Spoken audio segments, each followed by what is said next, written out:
Salam, bien-aimés en islam. N'oubliez pas de vous abonner afin de suivre nos activités sur YouTube, Facebook, Instagram et Twitter. أعوذ بالله من الشيطان الرجيم بسم الله الرحمن الرحيم الحمد لله رب العالمين الرحمن الرحيم مالك يوم الدين إياك نعبد وإياك نستعين اهدنا الصراط المستقيم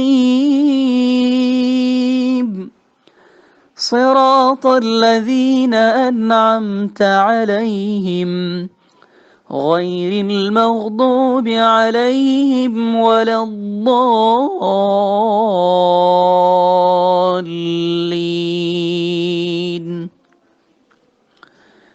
بسم الله الرحمن الرحيم قل هو الله أحد الله الصمد لم يلد ولم يولد ولم يكن له كفوا أحد بسم الله الرحمن الرحيم قل أعوذ برب الفلق من شر ما خلق ومن شر غاسق إذا وقب ومن شر النفاثات في العقد ومن شر حاسد إذا حسد بسم الله الرحمن الرحيم قل أعوذ برب الناس ملك الناس إله الناس من شر الوسواس الخناس الذي يوسوس في صدور الناس من الجنة والناس صدق الله العظيم. Donc, chers frères, chères sœurs en la foi, il faut retenir quand on parle de création qu'au début, il n'y avait rien. Rien sauf Allah. Rien. Il n'y avait aucune créature, il n'y avait aucune création. Rien n'existait sauf Allah subhanahu wa ta'ala. Le prophète nous le dit dans un hadith célèbre, il nous dit que rien n'existait à part lui et il n'y avait rien au-dessus de lui et rien, il n'avait rien au-dessous de lui et rien au-dessus de lui. Et c'est après que la création va commencer. Donc tout a commencé avec Allah et tout terminera et tout finira avec Allah. Et quand on a parlé de la fin des temps, vous avez vu, on a parlé de ce temps-là qui va souffler dans la trompette. Et tout va disparaître. Kullu man alayha fan wa yabqa wajhu rabbika zul jalali wal ikram. Alors subhanahu wa ta'ala dit que tout disparaîtra. Il ne restera qui? Sa face sublime. Donc, pour obéir au principe du parallèle des formes, tout a commencé par Allah seul. Et tout terminera, tout finira par Allah subhanahu wa ta'ala seul. Voilà, C'est ce qu'on doit savoir. Et ce qu'il faut retenir. Et alors, subhanahu wa ta'ala nous le dit dans Surat 39. Il dit Dieu est le créateur de toutes choses et de toutes choses, il est le gardien. Allahu Akbar. Pour vous dire que il est le seul qui fait cette déclaration. Aucun autre Dieu n'a fait cette déclaration après Allah subhanahu wa ta'ala. Aucun autre Dieu n'a dit qu'il nous a créés. Ceux qui adorent ces petits fétiches qui sont dans leur maison, ces bas qu'ils mettent dans leur main, qui peuvent leur accorder le bonheur. Ces petites créatures qui se taguent de pouvoir leur apporter des choses, Allah dit que c'est lui qui les a créés. Et c'est lui qui est leur gardien. Est-ce que vous comprenez? Donc ça, c'est un élément qui est important. Il dit, c'est moi. Dieu est le créateur de toutes choses et de toutes choses. Il est le garant. Rabbi samawati wal ard. Il a créé les cieux. Il a créé la terre. Donc, vous voyez, donc ça, c'est un élément important à retenir parce que c'est ça qui fait que notre Dieu, rien ne peut se comparer à Allah. À Allah, rien ne peut se comparer. Et il défie quiconque de venir prouver le contraire. Il défie toutes ces autres, tous ces petits dieux qui pensent pouvoir offrir le bonheur. Mais Dieu dit, c'est moi qui vous ai créé. Et parce que je vous ai créé, je sais ce qui est bon pour vous. Parce que je vous ai créé, je sais ce qui est mauvais pour vous. Parce que je vous ai créé, je sais la voie qui est bien, qui va vous grandir. Parce que je vous ai créé, je connais votre finalité. Je sais comment vous allez mourir. Je sais quel est votre point faible. Parce que c'est lui qui a la base de la création. Le mode d'emploi de toute créature, c'est Allah subhanahu wa ta'ala qui l'a. Donc ça doit nous amener à la considération de notre Seigneur. Imaginez un peu ce Dieu qui crée tout et que personne n'a créé. Kul huwallahu ahad, Allahu samad, lam yalid wa lam yulad wa lam yakul lahu kufuwan ahad. Et Dieu se présente là. Il se présente là à sa créature, à nous. Donc, Allah subhanahu wa ta'ala se présente là à nous pour nous montrer qui il est véritablement, qui il est, lui, Allah subhanahu wa ta'ala. Il se présente à nous. Vous comprenez? Il est seul, il est unique, il est absolu. Nul ne l'a créé, personne n'a créé Allah subhanahu wa ta'ala. Personne. Donc ça, il faut savoir, il faut le comprendre, il faut le connaître. Et c'est un élément qui est important. Donc tout a commencé avec Allah. Et tout finira avec Allah subhanahu wa ta'ala. Nous devons retenir que tout est parti d'Allah et que tout va finir par Allah.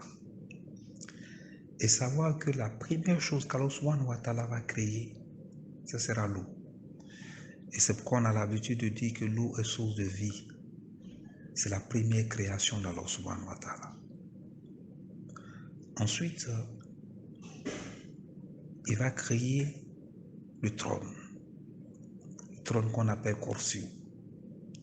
Vous voyez, il y a un verset qui porte le nom, on appelle Ayatul Kursi, le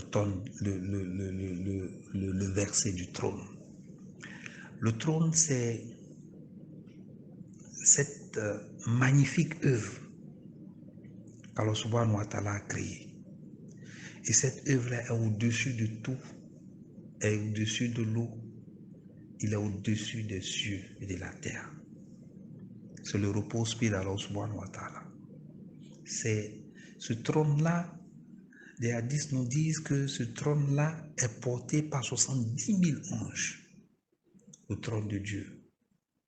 Donc c'est la deuxième chose qu'Allah subhanahu wa ta'ala a créée. Et il est tellement fier de ça, de cette création magnifique, splendide, qu'il se vante et dit, je suis le Seigneur du trône. Voyez, je suis le Seigneur du trône. Donc, c'est ce que nous devons savoir, c'est ce que nous devons retenir. Et dans plusieurs versets du Coran, Allah subhanahu wa ta'ala mentionne, n'est-ce pas, le nom du trône. Et ça, il faut pouvoir le comprendre. Et quand Allah subhanahu wa ta'ala agit ainsi, il veut simplement nous montrer que c'est quelque chose d'exceptionnel, d'extraordinaire. Et nous prions Allah subhanahu wa ta'ala de nous donner la chance de pouvoir voir ce trône-là, la beauté de ce trône. Et vous voyez, quand on dit que le jour du jugement dernier, il aura une ombre sous laquelle va se reposer des croyants, une catégorie de croyants. Les hadiths nous disent que cette ombre-là, c'est l'ombre du trône d'Allah subhanahu wa ta'ala. Et vous trouverez sous cette ombre du trône-là fraîcheur que aucun esprit ne peut réaliser. Vous trouverez douceur, tranquillité, apaisement qu'on ne peut, on peut pas trouver ça dans le dunya. L'esprit même ne peut pas imaginer ça. Vous voyez, donc c'est une création magnifique. Et c'est pourquoi Allah subhanahu wa ta'ala se vante de cette création. Après la création de l'eau et du trône, Allah subhanahu wa ta'ala va créer le kalam. Lorsque vous entendez le kalam n'est rien d'autre que la plume. Et Allah subhanahu wa ta'ala va demander à la plume d'écrire le destin de toutes choses jusqu'à ce que l'heure vienne. Il va demander à la plume d'écrire le destin de l'humanité, de chaque créature. Et cela 50 000 ans avant qu'il n'écrit les cieux et la terre. Donc 50 000 ans avant qu'il n'écrit les cieux et la terre, Allah subhanahu wa ta'ala a demandé à la plume d'écrire le destin de toutes les créatures qui vont être créées à la suite. Ça, c'est l'une des forces du kalam, la plume. Pour montrer, quand Dieu parle ici de l'écriture, pour montrer combien de fois écrit est un élément important. Parler de l'écriture, c'est parler de la connaissance. Voilà, c'est parler de la connaissance. Parce que c'est à travers les écritures qu'on obtient la connaissance. Tout ce qui est passé dans le temps a été, n'est-ce pas, encadré, a été mis, a été transcrit à travers l'écriture. Donc celui-là qui lit beaucoup, celui-là va connaître l'histoire des choses. Celui-là va connaître l'histoire du temps. Celui-là, il ne sera jamais trompé, il ne sera jamais trahi, parce qu'il connaît la vérité des choses. Et c'est la raison pour laquelle nous invitons les croyants que vous êtes à aller à la lecture, beaucoup lire, parce que la lecture nous ouvre la voie de la connaissance. Quand Allah subhanahu wa ta'ala a envoyé l'ange Jibril au message de Dieu sallallahu alayhi wa sallam, le premier message qu'il lui a dit, Ikra, lis. Ikra, lis, bismi rabbika allazi khalaqa. Lis au nom de ton Seigneur qui a créé. Donc, c'est le retour à la source. Aller à l'écriture, c'est aller à la rencontre de son histoire. Aller à l'écriture, c'est aller à la rencontre de l'histoire des choses. Aller à l'écriture, c'est aller percer le mystère de la vie. Donc, apprendre à travers la lecture, aller chercher aujourd'hui à travers la lecture, c'est un élément important. C'est vrai qu'aujourd'hui, avec les supports audio, les supports vidéo, qui sont, n'est-ce pas, la transcription de l'écrit en image ou en audio. Donc, c'est une sorte d'écriture, parce que c'est l'écriture transcrite en image ou en audio. Donc, c'est une autre sorte d'écriture. Donc, c'est une invitation aux musulmans qui veut connaître l'histoire des choses, qui veut connaître la réalité des choses, qui veut connaître véritablement son Seigneur, de ne pas rester là à ne rien faire, mais lui dire que la recherche, la connaissance est un élément important. C'est quoi le prophète dit? Il dit, allez à la connaissance du berceau à la tombe. À partir du moment où vous êtes conscient des choses, vous êtes conscient de la vie, vous devrez aller chercher. Vous devrez chercher la connaissance des choses. Et quand vous avez la connaissance des choses, personne ne peut vous distraire de votre trajectoire. Personne ne peut vous amener à pouvoir gommer des réactions, des réalités qui ne sont pas vraies. Donc, à travers cette troisième création, qui est la création de la plume, c'est une invitation à la lecture, c'est une invitation à la connaissance. Et le prophète Allah subhanahu wa ta'ala nous dit, est-ce que ceux qui savent et que ceux qui ne savent pas sont les mêmes? Là, celui qui sait, c'est une lumière pour la communauté, une lumière pour l'humanité. Et celui qui ne sait pas et qui ne recherche pas la connaissance, c'est un bois mort. Il n'est pas utile, il ne sera pas utile et il va subir des choses. qu'Allah nous aide et qui nous guide sans cesse sur le droit chemin. Alhamdulillah, lorsqu'Allah subhanahu wa ta'ala a donc créé le trône, il créa donc le kalam, la plume. Et après cela, Allah subhanahu wa ta'ala va créer les cieux de la terre. Il va créer les cieux et la terre de la plus belle des manières. Allah subhanahu wa ta'ala va créer les cieux de la terre de façon harmonieuse. Regardez les cieux. Il n'y a pas de pilier pour soutenir les cieux. Aucun pilier. Regardez toute cette grande masse. Allah parle de 7 cieux. Mais il n'y a aucun pilier pour montrer que, n'est-ce pas, il y a quelque chose qui soutient. Tout est suspendu. Et tout ça est assuré par un équilibre qui vient d'Allah subhanahu wa ta'ala, qui vient de sa majesté. C'est lui qui crée de la plus belle des manières. C'est lui qui crée comme personne n'a pu et ne pourra faire. C'est lui Allah subhanahu wa ta'ala. Donc, la création des cieux, quand il parle, quand il dit qu'il a créé les 7 cieux, c'est une invitation à la contemplation, à voir cette merveille qui est là, qui est créée. Nous voyons les nuages qui sont là, nous avons le ciel qui est là. Quand vous montez dans l'avion, vous voyez cette immensité du bleu qui est là. Et puis, ça est là. C'est suspendu et il n'y a rien pour retenir. Et tout cela fonctionne dans une certaine harmonie. Regardez l'harmonie des planètes. Quand on parle, ces planètes-là qui tournent et chacun obéit à un processus. Chacun tourne, n'est-ce pas, par rapport à un certain nombre de degrés, un calcul bien précis.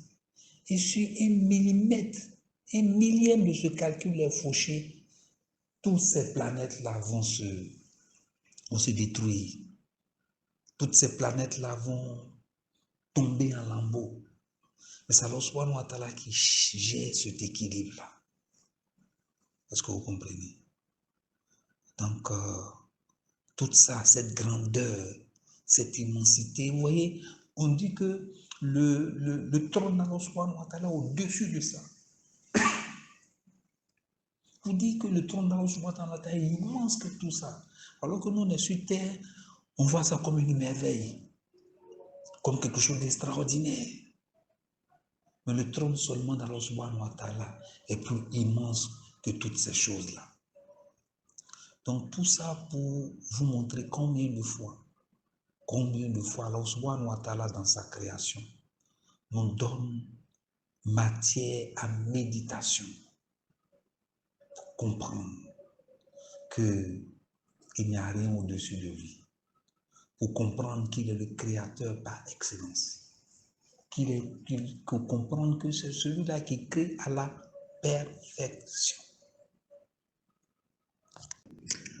À partir de ce verset que nous venons de mentionner, le verset 21, le verset 30 de la sourate 21, où Allah subhanahu wa ta'ala nous dit que la terre et les cieux ne formaient qu'une masse compacte à l'origine, et que c'est lui, Allah subhanahu wa ta'ala, qui a séparé et qui a donné la vie à ces deux entités-là de façon séparée.